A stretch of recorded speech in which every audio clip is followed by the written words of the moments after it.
What is curriculum? Most educators imagine it as a mountain to be climbed. One peak of that mountain is simply covering the material. The summit of the mountain, where every teacher should strive, is that the material was actually learned by the students. These by themselves are not inaccurate definitions of curriculum. They are simply incomplete. There is much more to curriculum than we think. Yes, it includes the physical materials.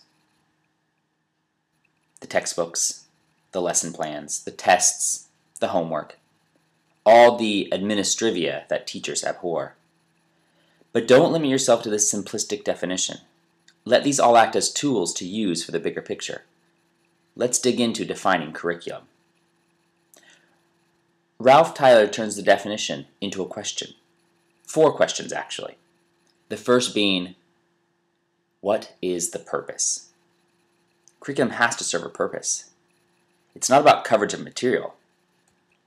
It's about having a reason to teach it and giving your students a reason to learn, and not just to pass the test. The purpose should be authentic for maximum engagement. Once that purpose is clear, you have to connect it to something they value, other than their grades. Linda Laidlaw explains that the curriculum does not exist in isolation, that it needs a context. It has to be connected to something, and that is where your creativity and collaboration can shine.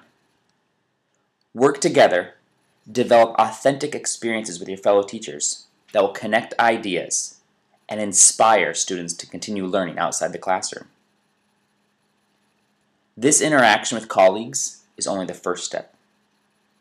The interaction you have with the material and with the students is what will allow them to want to interact with the world themselves. It isn't about you talking to them, but you talking with them. Get curious about what they know already, what they want to know, and how to connect those ideas with what you want them to learn. It is through these interactions that curriculum becomes more than just a scope and sequence, or a list of lessons to be learned.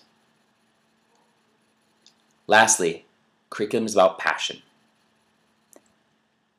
It's about the thirst for knowledge and the inescapable need to pass that knowledge on, to make it contagious.